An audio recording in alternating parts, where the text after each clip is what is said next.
Well, first of all, I'm excited because it is a climate action plan. I've spent a lot of time working with the state government. I've spent many hours testifying before the legislature, listening to people argue about whether climate change is real. I was down there this afternoon and heard people make statements about how they didn't believe in climate change. Of course, that's ironic in that, well, there's lots of things that it doesn't matter whether you believe in them or not, it doesn't change the reality. And that's how I think of climate change. It shouldn't be something that we believe in or not, but rather something we recognize as a scientific reality. Secondly, it's a great climate action plan. I've reviewed a number of climate action plans, and this one's head and shoulders above the other ones that I've seen. It's holistic. It addresses energy, transportation, water, food, well, local food, vulnerable communities, economic opportunities, natural solutions, and co-creation. Most of the climate action plans that I've seen deal with 2 or 3 or maybe 4 or 5 topics. I've never seen one that addressed all those topics. And sometimes the climate action plans that I've seen are just, they are more or less a recitation of how do we prepare for disasters. Well, this climate action plan looks at the real risks. There's some real risks and challenges from climate change, and we need to be realistic about those, and we need to address those. And this climate action plan does that. It also looks at the opportunities and says that there's lots of opportunities and I guess, as I've often said, that we need to take advantage of whatever life offers to us. And so we need to take advantage of the opportunities that climate change represents, particularly new energy opportunities, new ways of transportation, new ways of growing our food, and new ways of operating. Now, we also need to look at some things. There are some things that we became aware of in the last year that I think people need to also to take to heart and to really consider every time we talk about these kinds of things. And environmental justice is one of them. And this includes the fact that low income and minority communities and minority members of our community, they're more likely to live in floodplains, which means therefore more at risk when severe floods happen. And they will be more severe floods with climate change. They're more likely to live in substandard housing, which creates more risk from heat waves. And of course, the people that are living in substandard housing in this cold spell, I shudder to think what their houses are like and what their energy bills are like. They're more likely to have economic and food insecurity, which increases during times of drought and other times of privation. They're more likely to have to deal with pollution, to live near refineries or power plants, to suffer from contaminated air, water, and soil. And of course, globally, and I'm just talking about locally as the ones that I was referring to, and globally, we also, the wealthy nations contribute far more of our share of pollution and use far more than our share of resources. In order to create a just and equitable community, we need to be committed to diversity and inclusion, making sure the entire community is represented, to be able to shape the discussion, not just to have a place at the table. And that's one of the other things that this plan also talks about. Finally, this plan is about building a different kind of community, a healthier, safer, more humane place where everyone can participate fully in building the kind of neighborhood, the kind of community, the kind of city, the kind of state that we want to live, where we want to live. So, as I said, I'm very excited about this, and I'm sorry if I went longer than I'd planned to, but there's a lot of good information that you're going to hear tonight. So now I'd like to introduce Kim Morrow. I've known Kim Morrow in lots of different roles. She was first met her when she was the Minister of Sustainability at First Plymouth Church. She's also been a climate specialist at the University of Nebraska. She was the Executive Director of Nebraska Interfaith Power and Light. She's currently a sustainability consultant. She's also a wonderful meditation leader, and I also consider her a colleague and a good friend. She's one of the primary architects of the Lincoln Climate Action Plan. We are fortunate to have her with us this evening. Welcome to Kim Morrow. Thank you so much, Ken. It's wonderful to be here tonight, and greetings to everyone who may be watching this either live or the recorded version. As Ken mentioned, I have a background in the faith community, was trained as a minister, worked as a minister for several years, and then made a pivot to work full-time on climate justice, which had been my passion also when I was a minister. So it's nice for me to be able to give this presentation to faith groups, and I hope it will be enlightening for all who are tuning in. I have some slides that I'd like to bring up on screen here that you'll be seeing in a moment, I believe. This is the cover of the recently finalized Lincoln Climate Action Plan. And I'd like to go ahead and introduce my co-presenter now. One moment, please. There we go. Okay. Mickey Esposito is with us tonight. She is a senior policy aide to Mayor Lyrian Gaylor-Baird. And Mickey, would you like to say hello? Hello, everyone. Thank you so much for having us tonight and participating. I'm so fortunate to be here, not just working with our mayor, but also with Kim. She has been an outstanding ambassador for climate issues and help to the city. So looking forward to the presentation and discussion. Thank you, Mickey. It's an honor to be here with you. To say a word about my role and why I'm leading the presentation tonight, I serve as Director of Climate Planning and Resilience at Verdis Group. We are a sustainability and climate consulting company, Nebraska born and raised, so to speak. We were started 11 years ago in Omaha, and the city of Lincoln engaged us to lead this climate action planning process starting in the summer of 2019. So I was project lead on that project to lead the climate action plan. And so I'll be taking you through the work that we did, and then Mickey will say some words at the end talking about next steps and where we're going from here. So I'd like to start by saying a few words about resilience. This whole plan, this whole project has ultimately been about building resilience in Lincoln, but what does that really mean? So this is a definition that we like to use. It's a little bit technical, but I think it's really helpful. Resilience can be seen as the capacity of social, economic, and environmental systems to cope with a hazardous event, trend, or disturbance, responding or reorganizing in ways that maintain systems' essential function, identity, and structure, while also maintaining the capacity for adaptation, learning, and transformation. So a simple way to say that is resilience is not only about bouncing back, but it's about knowing how to continue to adapt in the midst of change.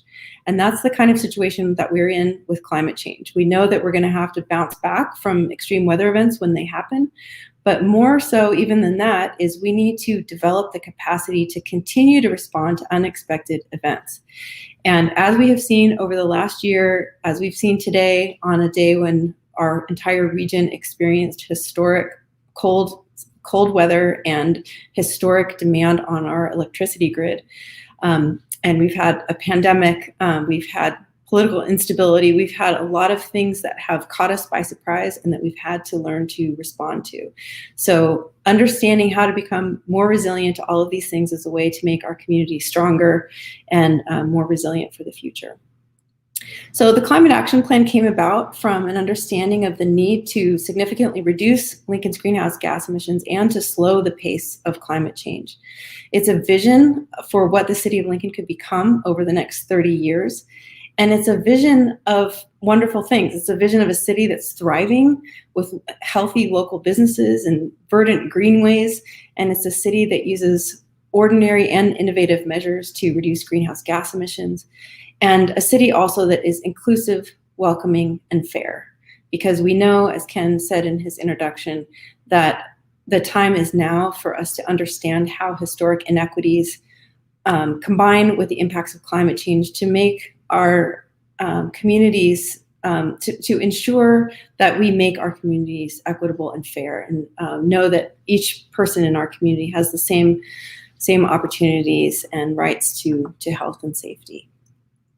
Lincoln has already done a lot of wonderful things in the sustainability realm. I won't read through this list, but you can see this list of 27, and this is just a list of some of the wonderful things that Lincoln has already accomplished over the last many years. So our greenhouse gas emissions have already been reducing. We've already been working on transitioning our fleet and capturing the landfill gas and many, many other things. So Lincoln's in a great position to continue that positive trajectory and take on new initiatives now. So the first part of our project, we really undertook a in-depth look at how the climate is going to change for Nebraska and for Lincoln specifically. And these are some of the top findings that we found. So Lincoln's mean average temperature is expected to increase by 5 degrees by 2050. And that's significant when you consider it's an average. And that also brings with it a whole host of related changes to ecosystems that not all of which are known. But so we have significant warming there, and that warming occurs in both winter months and summer months. And in terms of those high heat days in the summer, we're expected to have 44 days annually with a heat index of over 100 degrees. So that's quite a significant increase from where we are now. And those high heat days are the most dangerous weather impacts to human health. And so that's why we pay particular attention to those. Precipitation is expected to increase 10 to 16% in both winter and spring, while summer is expected to see a decline in precipitation, 4% less. In terms of heavy precipitation, and you may have noticed some of those periods we've had in recent years, especially in the spring when that precipitation just pounds down, that has been a trend in our whole Midwest region, and we're expected to see more of that, 15 to 30% increase in heavy precipitation, and also in multi-day extreme precipitation events between now and 2050. So those are kind of the raw climate impacts, but those of course intersect with existing socioeconomic realities and other hazards to create climate risks. So we looked very carefully at how those all intersect, and we came up with this list of 12 of the main climate risks that Lincoln faces. The first three are really very important. The risk of flooding, particularly along Salt Creek, the risk of increasing drought, and the fact that currently we have only a single water source. But in addition, we have risk to public health. Our vulnerable populations are at risk in a couple of different ways. We know that our financial and workforce resources have so far not quite been aligned with climate realities or climate future, so that's an opportunity for us to improve. Similarly, city policies, like every city in the country, has not they were formulated decades ago where they didn't take into account climate data and climate projections. And so some of those need to be updated. Our transportation system, as we all know, Lincoln is built for the single occupancy vehicle. And that can be kind of a vulnerability when you're trying to switch to low carbon sources of emissions in a more interconnected active transportation system. We know that our food supply, we get all of our food pretty much from outside sources, often from quite far away, that's trucked into our grocery stores, and our grocery stores only carry a 3-day supply of food. And as we've seen in the coronavirus pandemic, those transportation networks can get interrupted, and we can experience shortages of food and other supplies in our grocery store shelves. So the more that we can develop our own local food system and make sure that we have kind of redundant systems that can feed our own people, the better off we'll be in a changing climate.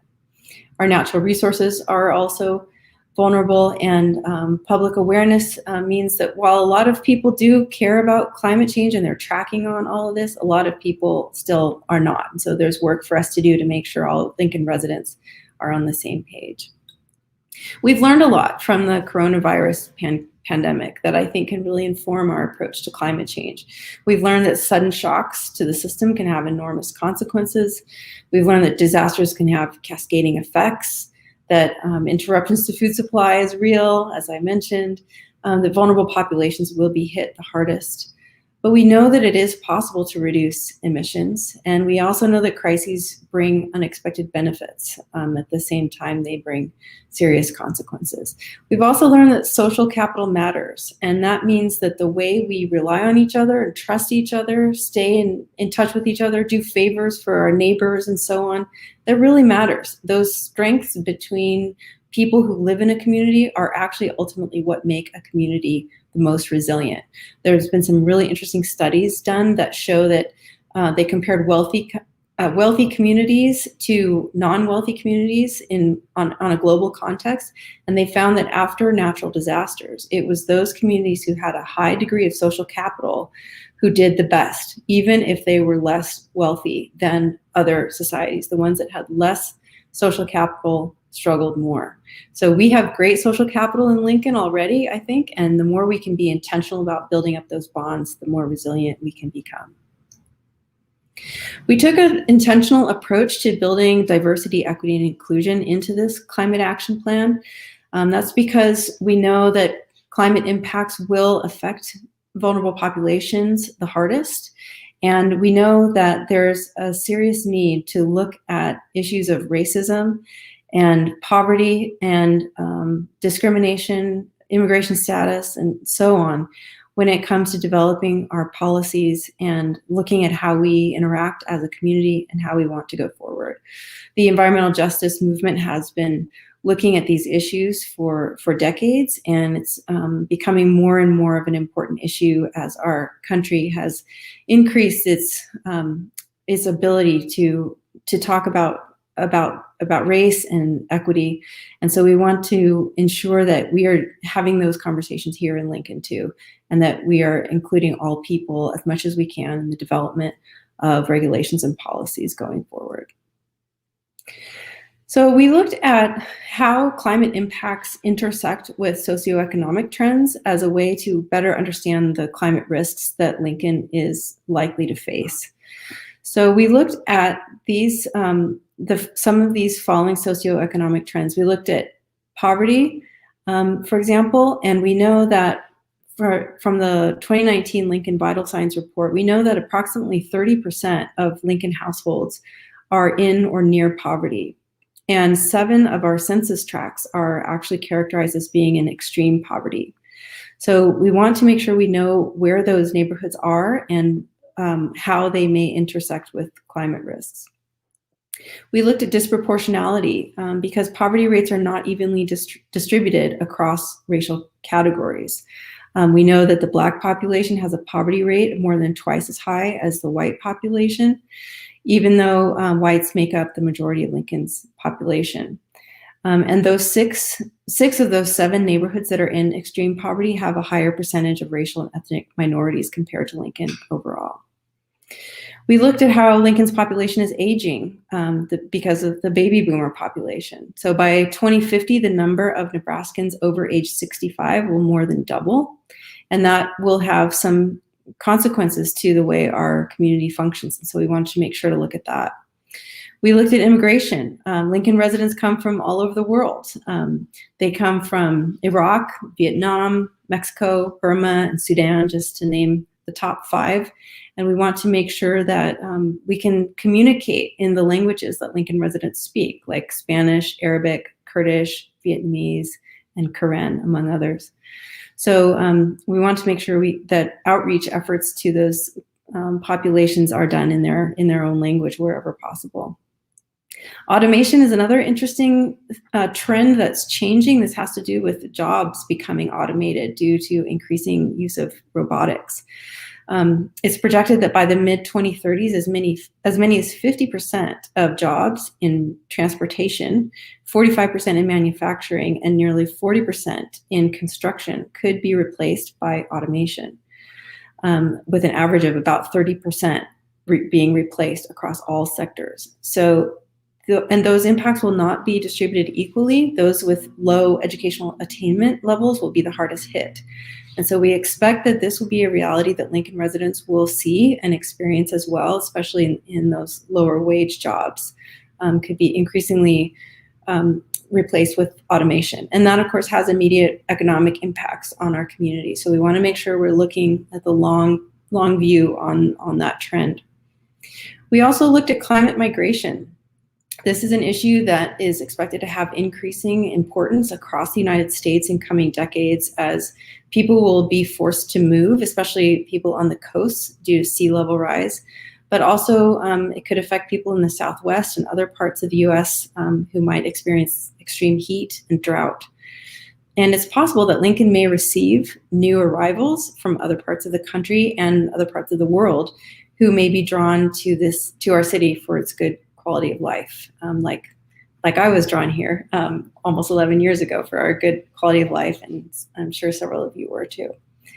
And then lastly, we looked at our food supply. According to Lincoln Vital Signs, 13% of residents in Lancaster County experience food insecurity. And we've, again, seen those disruptions recently. We know that global crop yields could decline in a climate-altered future, which might create instability in the availability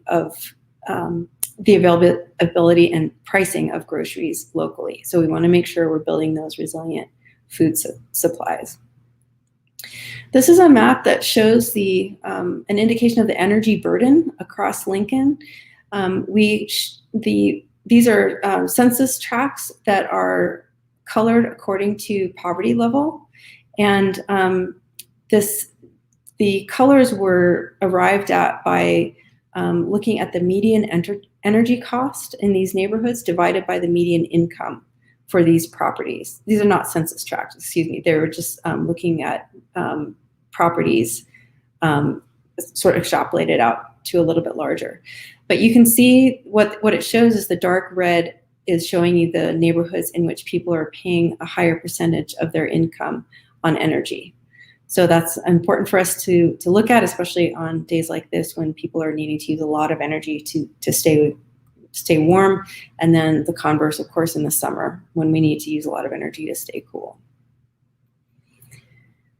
And similarly, this map shows our floodplain overlain with poverty data by census tract. And so this main floodplain here is the Salt Creek floodplain. Salt Creek starts on that southern side of this graph, and it flows to the northeast. So it flows up through town, like up through downtown near the stadium, and then up over toward Waverly. And Salt Creek it has levees on both sides for about 7 miles, but it's the place where our whole watershed drains into that Salt Creek basin. So this is a map of our floodplain, and you can again see where it intersects with low-income neighborhoods. And it shows you which neighborhoods may have multiple vulnerabilities to flooding and its after effects. So in particular, what kind of shows up here is the North Bottoms neighborhood and the West A neighborhood. So all of this went into creating the Climate Action Plan, and it's titled the 2021-2027 Climate Action Plan because, and Mickey can say more about this at the end, but it's a 6-year period of time in which we have our, Mickey's gonna have to tell me, the CIP stands for, she'll tell me. Capital Improvement Program. Capital Improvement Program. Thank you, Mickey. So that's a 6-year span of time. And so Mickey's office went through and prioritized a whole number of key initiatives that can be looked at specifically in this first 6-year period of time for funding and for action. But the accompanying longer plan, there were actually 2 plans that were there. Well, one report and 1 plan that were released a couple of weeks ago. And the longer report lists hundreds of strategies that can be acted on in coming years to create a full suite of action on climate change. So the Climate Action Plan contains 3 top-line strategic vision statements. And the first is that climate direction and climate resilience will be integrated throughout city actions and ordinances, and that Lincoln will be resilient to the climate hazards it will face. And then Lincoln will reduce net greenhouse gas emissions 80% by 2050 relative to 2011 levels. So that last one is an ambitious goal to reduce greenhouse gas emissions. It is in line with the Paris Climate Accord. And it will take all kinds of actions by all of us, individuals and organizations, to meet that goal. But it presents some really exciting opportunities for all of us. So the Climate Action Plan is divided into these 8 action areas. They are 1, to transition to low carbon energy; 2, to build a decarbonized and efficient transportation system; 3, to align economic development goals with climate realities to ensure a thriving economy, because we realize that having a thriving economy is key to our resilience as a community; 4th, to improve protections for and with Lincoln residents; 5th, to build a resilient local food system; 6th, to maximize natural climate solutions; 7th, to reduce waste; and 8th, to engage residents in creating a climate smart future.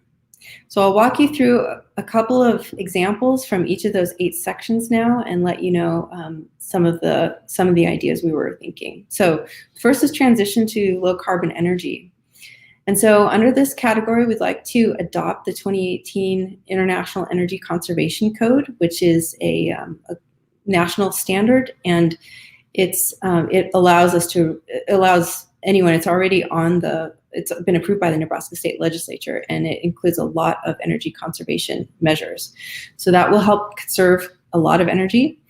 We can conduct a carbon sink inventory of Lincoln, like looking at all the opportunities in the city where we could sequester carbon strategically in the future, and really get that balance moving in the right direction.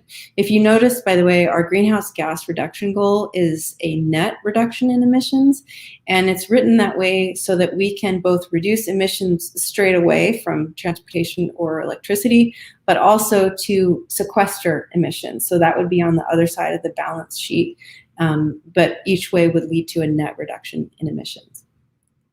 So we're also going to be doing an analysis of how to reduce emission, of how certain key initiatives will meet that goal, that 2050 goal. So analyzing further emissions, looking at landfill gas alternatives. There's some interesting opportunities on the horizon there, and increasing energy efficiency in municipal buildings. The city wants to take an active role in being a leader and a model for the rest of the community. And so to the extent that they can reduce energy in municipal buildings can be a great way to kick off this effort community-wide. Next is to build a decarbonized and efficient transportation system. So some of the strategies under this category are to adopt a city teleworking policy that we've all been getting a lot of practice at recently, to strengthen our public transit system, continue to expand the bike trail network, centralize the city fleet, and continue investment in alternative fuel vehicles and fueling stations. So starting that or accelerating that transition to both electric vehicles and alternative fuel vehicles as much as possible.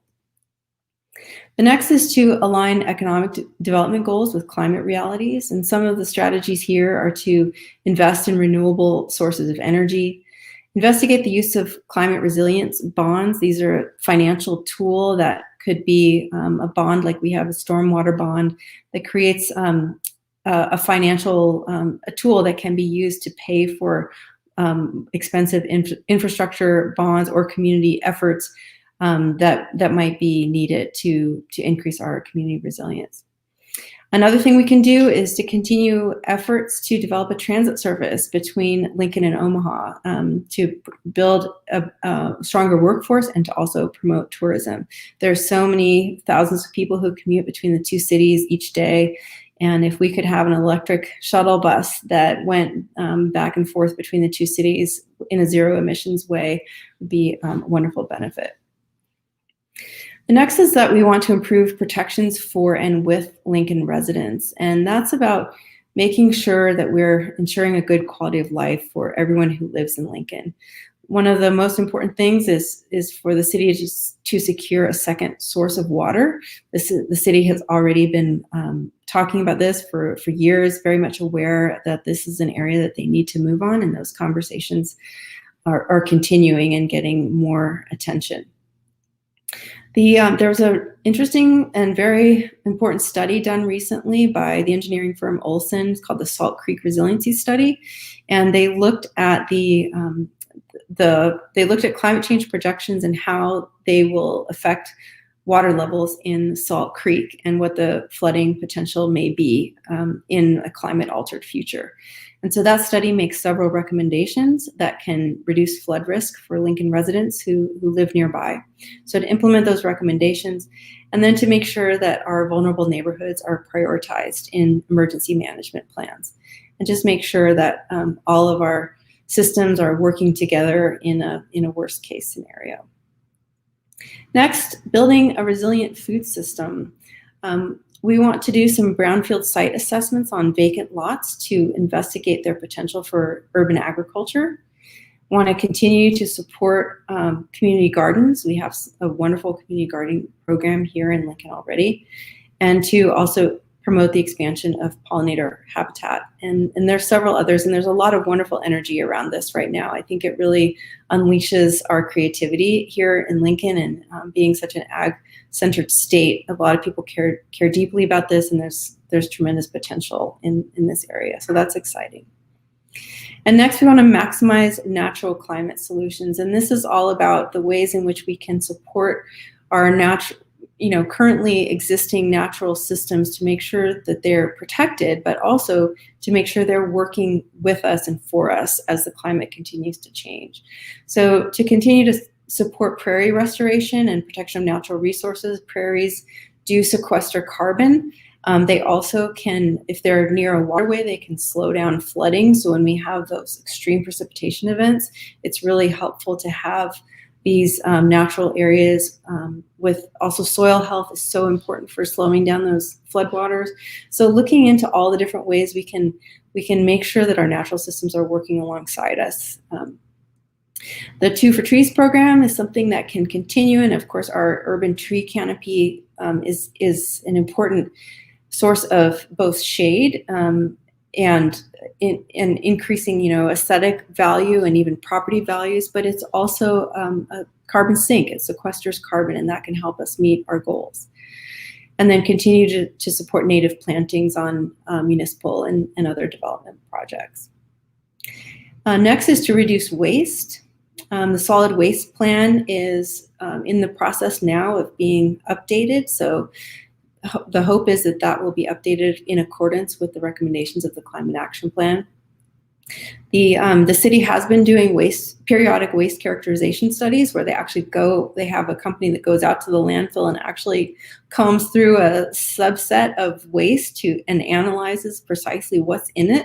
That helps tell us how well we're doing at diverting recyclable materials from the landfill. It also helps give us a lot of other helpful information, like about how much food waste is in the landfill, how much construction waste, et cetera. So those are really helpful to us. So to continue to gather that data can help drive policy. Examining a green purchasing policy would be really helpful. This could reduce waste at the source. And then encouraging the reduction of single-use plastics is another important way to move forward. And then lastly, the 8th category is engaging residents in creating a climate smart future, because none of this is possible without engaging our residents and making sure that we're all working together. So in this way, we want to incorporate the considerations of the Climate Action Plan into the comprehensive plan, which is also in the process of being updated right now. So there's a natural link there, and the hope is that these recommendations can be adopted into the comprehensive plan. We want to engage residents and businesses most impacted by climate-related risks, and to continue to create conversations in our community, whether it's online, social media, for community conversations on climate change. There's, again, a lot of great energy, a lot of great ideas. Even since this plan was released, I'm hearing from lots of different people who are carrying these ideas and recommendations forward in all kinds of creative ways. So we want to nourish and foster that as much as we can to continue to let this take life in our community. So with that, I'm going to turn it over to Mickey, and she's going to talk to us about what's next. Great. Oh, great presentation, Kim. Every time you talk, I learn something new, and I'm so grateful to you and all your work.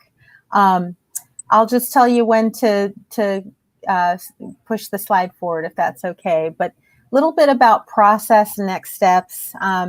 I previously served the city as the Director of Transportation and Utilities.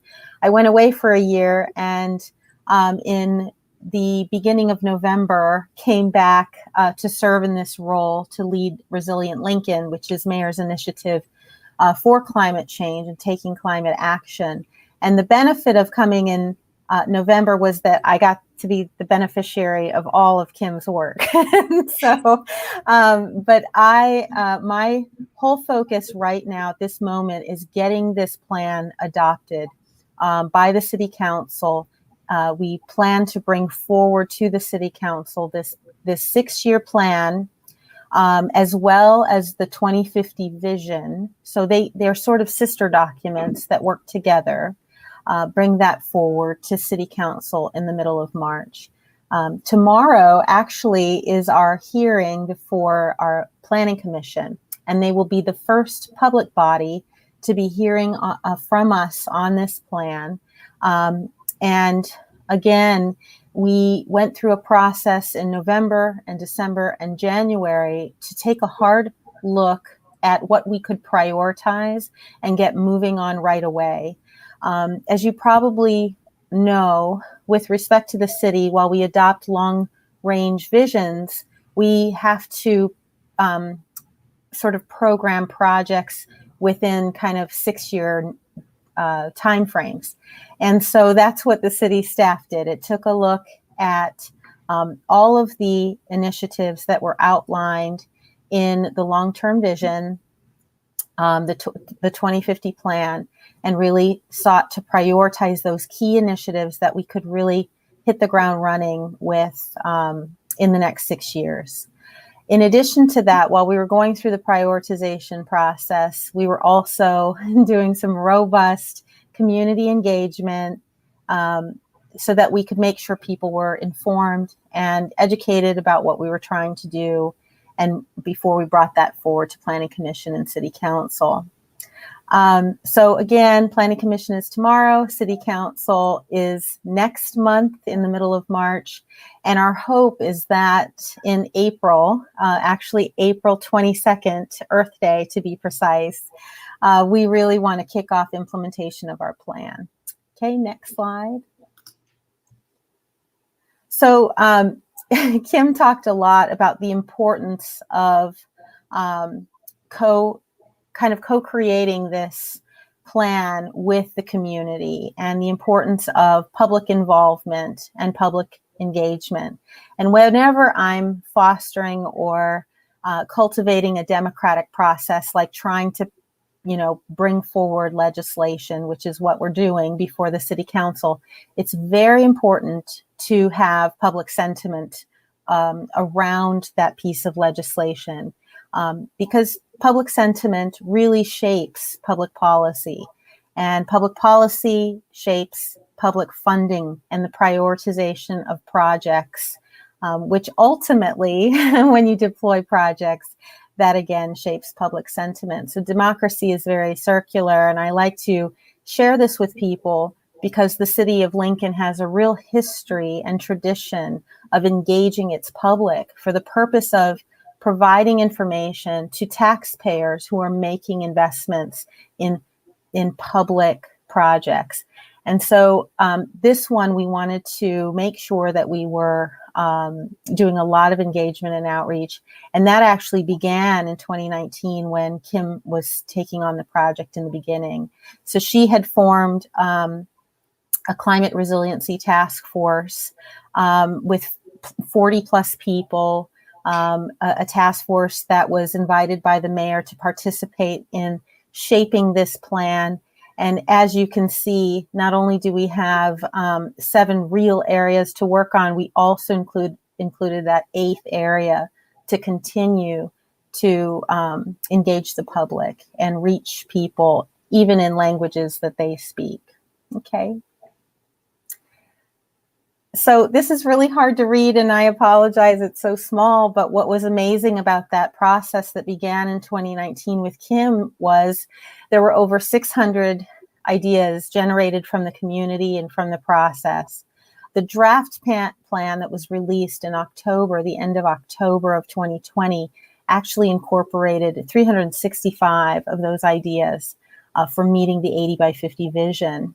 And also building resilience to climate change. So there was an external group, the Climate Resilience Task Force, more of a community-based group, and then there was an internal sustainability working group that was a city team. And so in working with them in November, I thought, hey, if we can get to 6 to 12 good, strong initiatives, we'd be sitting pretty good. Well, after city staff got a hold of this prioritization process and looking at all of the 365 areas we could work, they selected 120 items. And so it was pretty outstanding. I mean, city staff just gets it. And I really do believe in Lincoln. We're not, trying to push a giant boulder up a hill with our staff. We are more than ready to deliver on this 6-year plan for our community and just super excited about it. But it is just a start, and we recognize that. But we also recognize that the city can be an example for a lot of good things to come in the community. So the 120 items are really divided into 2 areas. One, areas that we are already doing and we just want to keep doing. We want to keep funding and prioritizing. We don't require any more approved budget or authority or resources. We just want to continue doing those things. 2 for Trees is a good example of that program. Supporting community crops through grant funding, that's another area. The other ones are new recommendations, and most of those new recommendations will be implemented without seeking additional authority, funding, or resources from City Council. But there are 20 new items that are funding dependent, regulatory in nature, or otherwise require City Council approval. So we'll come forward during the budget to ask for that funding, like the Salt Creek Resiliency recommendations. Those are regulatory in nature. They will have an impact to the development community in particular. And so it will be important to follow kind of the democratic process of engagement and legislation writing, and then bringing those forward for public hearing before they're passed. So there are about 20 new items that we have more work with the council to do and requires their approval. So again, the Planning Commission will hear our plan tomorrow. It's not too late to submit a letter if you want to, and you can go to lincoln.ne.gov and keyword Planning Commission, and you could submit your comments to them about this plan. And then subsequently, Lincoln City Council will hold a public hearing in middle of March. And we think that date will be March 15th because it's about a month after the Planning Commission hearing, but we don't have that. That's only tentative for now. And then Earth Day, we're going to kick off implementation, and we're just really chomping at the bit to get started. But of course, we have to wait for our legislators and give them a chance to pass the plan. All right, I think yes, that is the last slide. And we'd be happy to take any questions that you have.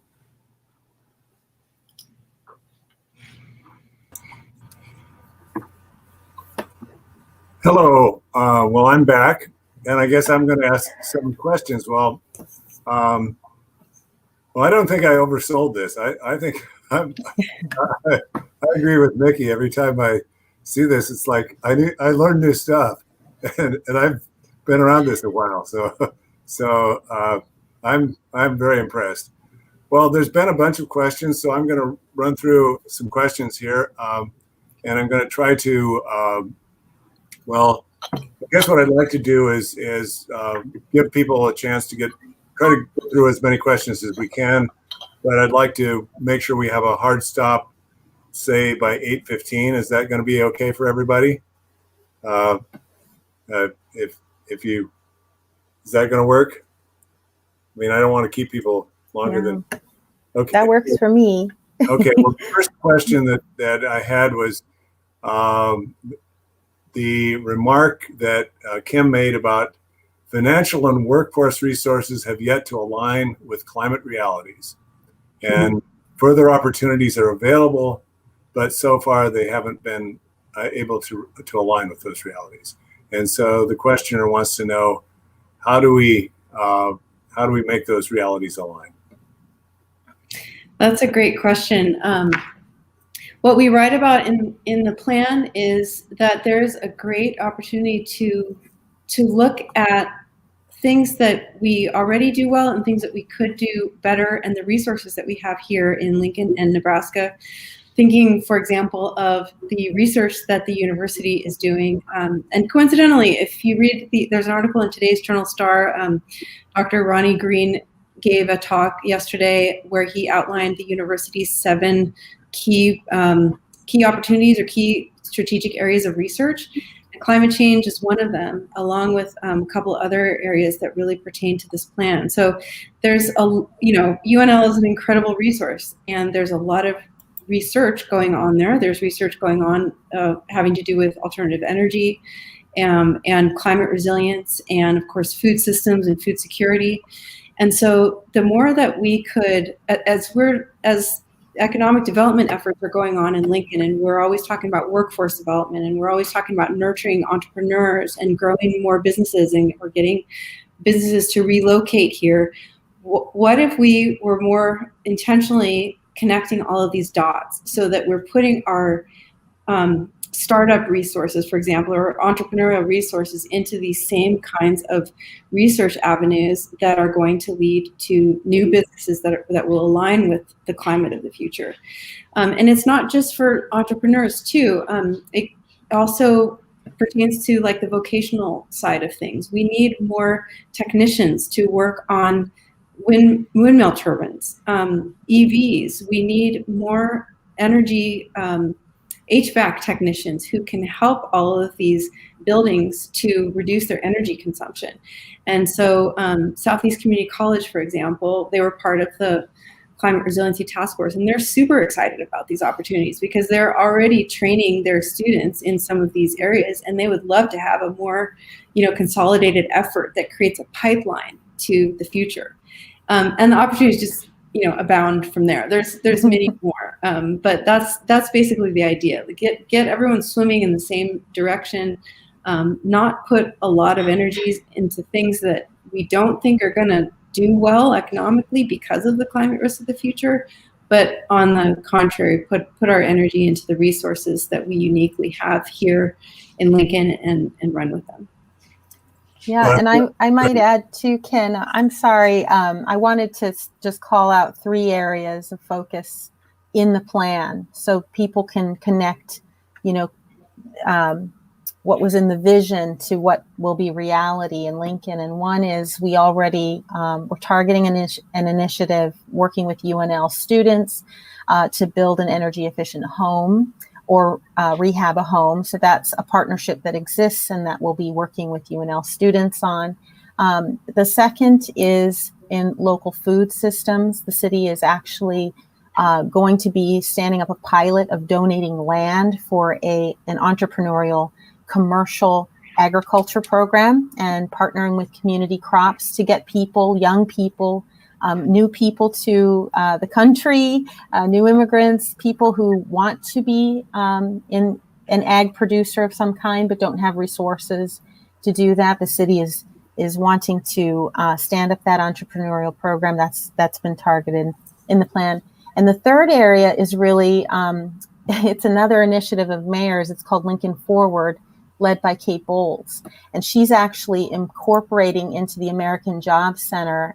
They devise a 4-year local plan, and they'll include climate considerations within that local plan. And that's even working on increasing wage subsidies through on the job training for green employers, 50 to 75%, working on building career ladders and creating training programs with SCCC around green occupations. So you see this incredible vision that Kim's brought to us has been inspiring, and it's allowing the city to create this pathway and runway to do some unconventional things and open up these opportunities for people. Well, I'm getting excited just listening to you, both of you talk. I think there's also some opportunities to connect with some of the vision that the Biden administration is proposing. Do you have any comments about that? Kim, do you want to start on the Biden administration? We're Sure. mostly watching for COVID relief at this point. Of course, yes. and capitalizing on the COVID relief that's coming to the city currently. So our concentration is there, including some upcoming rent and utility relief in coming weeks that will be coming for people. So we're pretty excited about that. But yeah, with respect to Biden, we're definitely watching. And Kim, I don't know if you want to jump in. We're watching carefully too. What's come out of the Biden administration so far has been very strong on climate. He's appointed some great people in some key roles, indicating that he's taking this very seriously. And that he's also similarly looking for the win-win situations of economic opportunity and climate opportunity. I have reviewed, there's this big document that his team prepared before he took office that was kind of a vision document of what he'd like to do on climate. And it was really inspiring. So, it hasn't even been a month yet that he's been in office, but we're waiting and watching for the specifics that may come out. But particularly if they're combined with economic stimulus, there may be some wonderful opportunities that the city can be in a great position to take advantage of.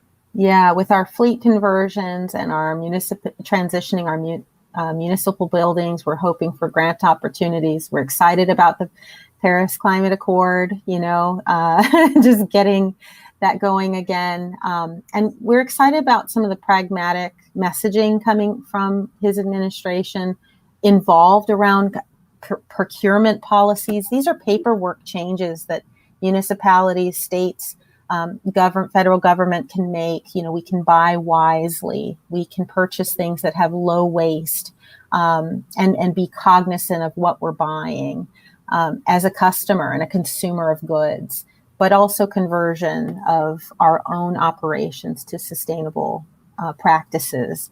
So I like that. They're even looking at the way that they use and manage lands, which is a carbon sequestration tool for the country, and what they allow on those lands, more conventional methods, or can we move to a more sustainable ag practices? Yes, well, I understand that there are going to be some incentives proposed to go to more sustainable ag practices. Well, there was a question about landfill gas alternatives, and what does that refer to? And does that mean producing energy with producing electricity with landfill gases, or are there other alternatives that are being considered? You bet. So everyone might know already that a portion of the landfill gas system goes to Terry Bundy Station. So it electrifies the Terry Bundy Station, including the windmills that are out on the I-80 corridor. And so that project, we've learned a lot about biogas and landfill gas from the perspective of our biogas to fuel program. And the current system doesn't really maximize and capture all of the methane that's produced through our landfill. So we're flaring quite a bit of it. And so we thought, because we had learned so much from the wastewater treatment facility, the capturing of that biofuel, because that's a renewable source, into fueling our bus system, we were able to capture about $2 million a year in what's called RINs credits. And so we decided to take a look at landfill gas, one, because we're burning a lot of methane. We're only using a portion to fuel the Terry Bundy Station. Electricity is generally inexpensive compared to what you can use that landfill gas for. So we wanted to have an alternatives analysis. And one of the things that we're looking at is a landfill gas to fuel system where we can actually fuel private and public sector fleet, which will result, now it's a big capital expense at the front end. It's about $40 million to capture this landfill gas in this way, to build a fueling station. But the payoff is about $10 million a year in carbon credits. So those renewable gas to fuel systems, actually EPA provides a huge incentive, and that 10 million just continues to be realized by the community.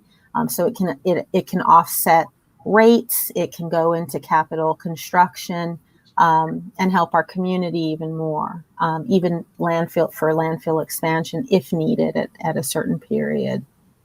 Well, thank you for sharing that. I did not know that. And so that, I'm sure a lot of people were not aware of that. So that's good information. And as most people know, methane is a worse greenhouse gas than carbon dioxide. So the more methane we capture, the better. Right. So I'm glad to hear that. Yeah. There are a couple of people who asked questions about the second water source, and so if I'm aware that the Missouri River is being considered. Are there other considerations, or I guess I'd like to hear an explanation of that. You bet. Would like to hear that. I can take that one, Kim. In 2012, I started my job as director in a drought. So it was a terrible drought. And levels, got so low that we had to implement mandatory water restrictions in Lincoln. And we got through it. But by 2019, when I left the position, we also experienced a horrible flood in the Platte River that took out some of our wells, the electric and power lines. We didn't have power to those wells to pump water. And it got quite scary. So between these bookends, we had been talking a lot about a 2045 projected need for more water. And the question was, should we expedite, that second source? And so that's what we're weighing right now. We have two options on the table, and one is to go to the Missouri, which is in 2045. Between 2042 and 2045, we would need that second source. And if we projected those costs out, it'd be about $1 billion. My apologies. It's a big number. And for about half of that, we could interconnect with the MUD water supply system. Now, that sounds like a bargain, but it only buys us so much water, about 45 million gallons per day. And there are compatibility issues that we have to make sure we test for. So I wish it were easy. I wish we could just pick one or the other. But really, what we're going through is some additional study, some additional dialogue with MUD about just how much water we can get and how much water that would, where that would take us to in the matter of years. If we do stand up a second source on the Missouri, the benefit of that is that we would be set in theory for our city and growth to happen and occur in our city for the long term. And the plan does also envision water conservation efforts by individuals and the city. Is that also correct? It sure does. And there's a goal of 110 MGD that we still are. I'm kind of looking this up at the same time because we don't want to let go of that metric. And we want to encourage people that water conservation is always going to be important, whether or not we secure that second source. I recently had a little interaction with an adorable CLC student recently, and I was telling him about the option to go to the Missouri or tap into MUD system, and he said, well, don't we just need to conserve water? I mean, just do that. That sounds expensive, So the kids totally get it. That's the good news. So, yes. Well, did you want to respond to that too, Kim, or I? No, that's fine. Mickey knows all the details of the water issue, so I'll let her. Sounds like, thank you. Well, the next questions that we had a couple of questions about native plantings and also about converting lawns to native plants and where can you get native plants in Lincoln. And so any suggestions there? Yeah, well, I don't think we have any, recommendations that mandate that sort of thing, but we certainly want to encourage people to do precisely that. Use as many native plantings as possible in your yards. I have a friend who just replanted his front yard as a vegetable garden, so that's always a great thing to do too. And in terms of where to purchase native plants in Lincoln, I guess I'm kind of drawing a blank because I think we've been frozen for so long, it feels like. But I think there are several, we have several great places. We also have some, a lot of experts, including the East Campus at the university. There's a lot of experts in town who can advise you on best native plantings for our area.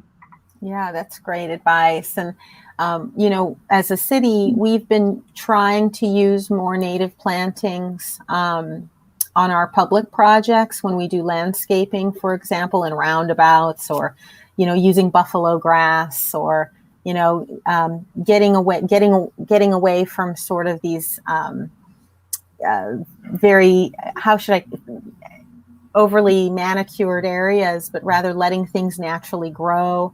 And Lynn Johnson from the Parks Department has been a huge leader in this space. And if you ever needed advice or counsel on what to purchase or where to purchase, he would be a great resource to you because the Parks Department is constantly sourcing native plants. And then even when they redo medians or when they're part of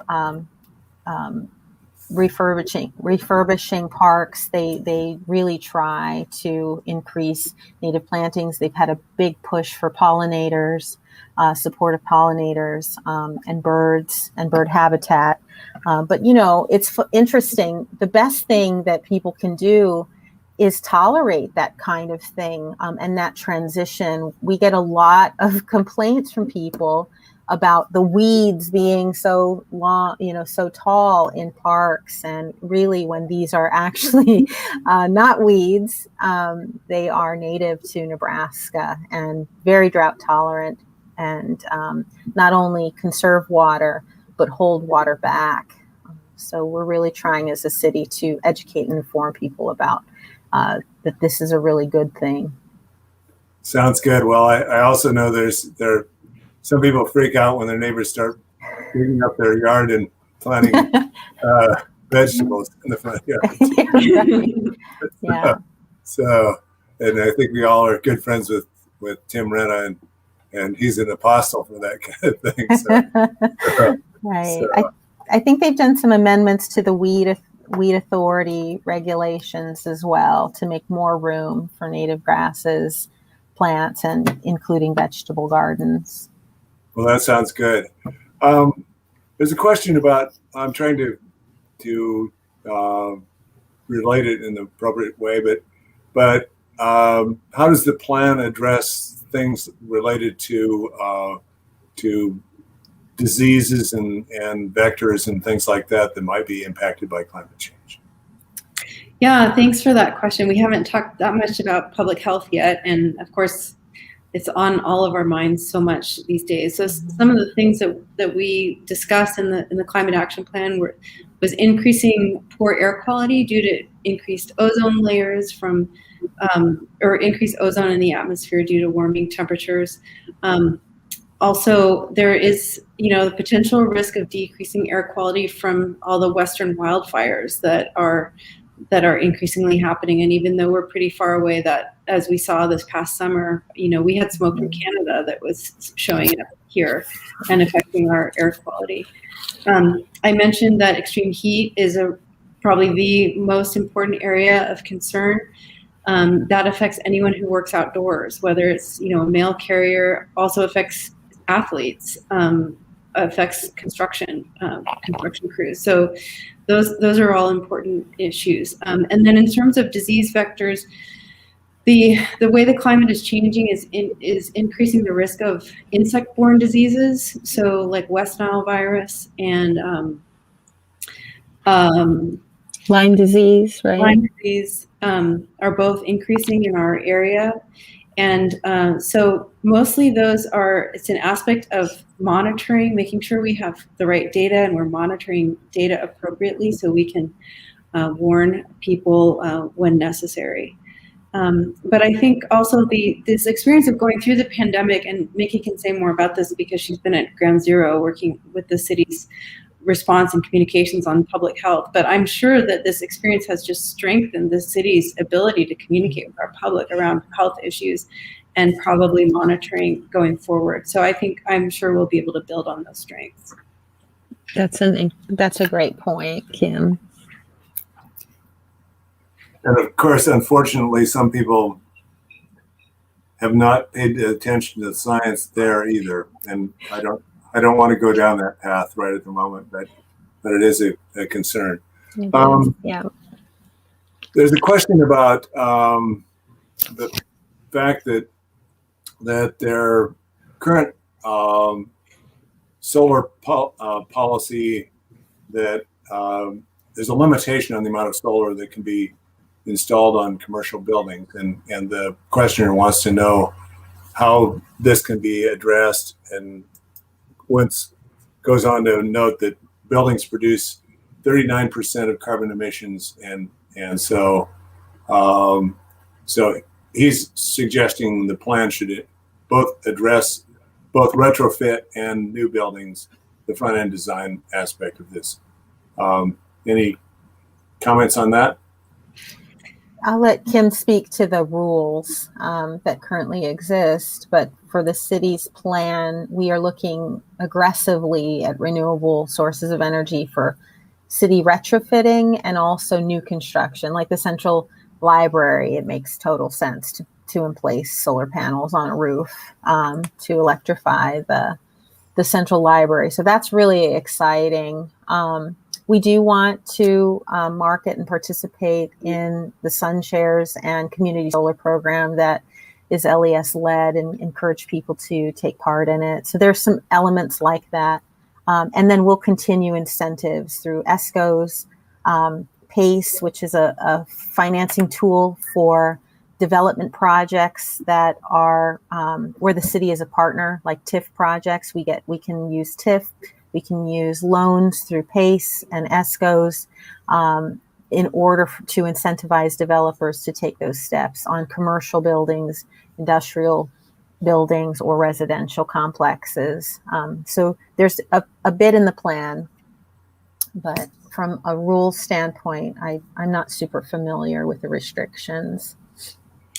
Yeah, well, in the plan, we made a recommendation to increase and support the expansion of rooftop solar on both residential and commercial properties. And so that under that kind of blanket direction means examining those codes along the way and looking at where those pinch points are that will eventually need to be expanded. The city did get a Soul Smart designation, it's called, recently, where they did go through a process to make the whole permitting process easier to install rooftop solar. But that's not the end of the process, and it won't be the end. This is an evolving sector, evolving aspect of our energy transition, and it's going to take continued work with our electric utility, with our local codes, and probably even with our state codes. And then there are other issues that come up too, right? Because we want to increase the tree canopy, but we also want to increase solar, and there can be disputes between neighbors that when those two interests come into contact. And so some cities have had to create what do you call it when there's a dispute resolution clause that like outlines how those disputes are to be resolved when they come up. So it's a long-term direction, and there will be a lot of different details to attend to in coming years, I think. Mm. Well, that sounds good. Well, there's a couple more questions.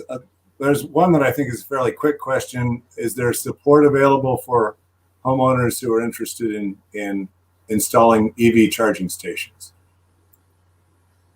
Well, that would be a question for LES, the Lincoln Electric System. There was just an incentive. They had some funds available to help with offset the cost of installing a home EV charger. They also had rebates available that could go toward the purchase of a new electric vehicle. Unfortunately, those rebate funds are all used up now, but I'm hoping that LES will be able to do more programs like that in the future. I think it was quite popular and a lot of people took advantage of it. And that would also be a ripe area where I would think the city could qualify for grant funding if there's a national, whether it's a foundation or a government program, a funding NET available. Right. Yeah, NET. And that's a great way to help incentivize the transition. Yeah, we're definitely interested in trying to secure some federal grants for all kinds of things. But I think that LES's program can be found on their website as well. So if people are interested in looking for a suite of options that they have, go to les.com. Well, that sounds good. Well, there's one more question. Is there an outreach plan to reach folks who may not be on board, and how are you looking at getting buy-in? Oh boy, democracy is always the way that, as long as I'm facilitating the ability for people to be educated about the plan, hear about it, be at public hearings, comment on it. But, we understand there's alternative views out there, and those are important to express. But I am agnostic to, who I go to visit with. And if people want to hear a presentation and have Kim and I speak, we'd be happy to oblige any crowd at this point. Anyone who's willing to listen and weigh in. It doesn't mean we'll agree always, but that's okay. That's part of the democratic process. Well, that sounds good. Well, I really appreciate both of you being with us tonight. Thank you, Kim, and thank you, Nikki. And yes. I also want to give a thank you to Mike Samrod and Red Rebel Media for hosting this event this evening. Mike always does a great job of putting these events on. And well, if we had people in person, I'd ask for everybody to give a round of applause. But so I guess I'm just going to ask people virtually to applaud and say thank you for your hard work and your willingness to share your knowledge with us tonight. And I'm sure that people will be following up with you with more. I'm seeing lots of applause on Facebook. So, thank you. So people are definitely appreciating it. So thank you so much, and look forward to working with you. And for everybody, go to the Planning Commission meeting tomorrow. Submit your testimony. Like I said, I think it's an excellent plan, and thank you so much. So thank you, Ken. Thanks for having us, Ken. Thank you. Yeah, you bet. Good night. Good night. Bye, everyone. Keep warm. Yeah.